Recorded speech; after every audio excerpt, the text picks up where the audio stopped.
Quelle est la place des victimes? Est-ce que les victimes ont une place? Est-ce que vous tenez compte de quelque chose les concernant? Par exemple, du fait qu'elles pourraient être importunées ou pas importunées.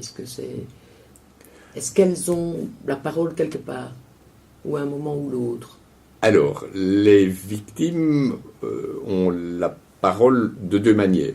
D'abord, une fois que la personne a été condamnée, donc l'auteur des faits a été condamné, la victime peut remplir un document, qu'on appelle une fiche victime, dans laquelle elle peut dire qu'elle souhaite être entendue par le tribunal d'application des peines avant que le tribunal n'accorde une mesure de libération. Elle peut aussi dire qu'elle ne souhaite pas être entendue, mais qu'elle souhaite être tenue au courant d'une mesure de libération. Vous avez été victime, normal que vous soyez informé si l'auteur des faits sort et que vous pourriez éventuellement le rencontrer dans la rue.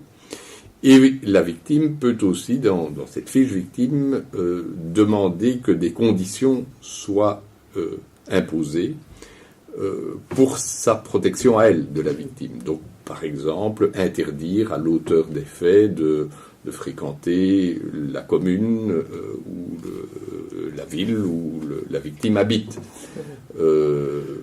Lui interdire de prendre contact avec la victime. Donc ça, c'est ce qu'elle peut demander. Et donc, si la victime demande d'être entendue par le tribunal, eh bien, lorsque nous faisons l'audience et que nous rencontrons le détenu, la victime peut être convoquée, non, est convoquée si elle l'a demandé, et nous allons alors la rencontrer, nous allons entendre ce qu'elle souhaite, de nouveau, quelles sont les conditions. Donc, normalement, ce que dit la loi, c'est qu'elle n'est entendue que sur les conditions qui la concernent. Donc, ce n'est pas à elle, ce n'est pas à la victime à décider si le détenu va être libéré ou va pas être libéré. On l'entend sur les conditions qui visent à la protéger. Et le tribunal de l'application des peines, où siège-t-il?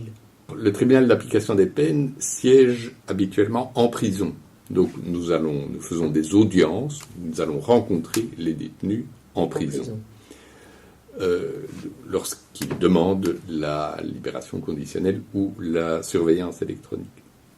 Alors nous les rencontrons aussi au palais de justice, mais dans des cas plus particuliers, c'est lorsqu'ils ont été libérés. S'ils sont libérés, ils auront des conditions à respecter. Alors, il arrive qu'ils ne respectent pas ces conditions. Et dans ce cas-là, le procureur du roi peut demander que la mesure de libération soit révoquée. Révoquée, ça veut dire qu'on met fin à la mesure de libération et la personne condamnée retourne alors en prison. Donc, lorsque le procureur du roi demande la révocation de la mesure de libération conditionnelle, alors nous voyons l'intéressé non plus en prison, mais au palais de justice, puisque c'est une personne qui est libre. C'est fréquent qu'il y ait une révocation de la liberté conditionnelle? Non, je ne dirais pas que c'est fréquent. De nouveau, c'est une appréciation très difficile, parce que vous pouvez avoir des non-respects de conditions, mais qui ne sont pas nécessairement très graves, ou vous pouvez avoir des non-respects de conditions, mais si on renvoie la personne en prison, ça va être tout à fait destructeur par rapport, alors qu'il est en train de préparer et de mettre en œuvre sa réinsertion. Donc là, on doit faire une espèce d'équilibre. Dans certains cas, il y a des faits très graves qui ont été commis. Une personne en libération conditionnelle qui recommet des braquages, évidemment, on va révoquer la mesure.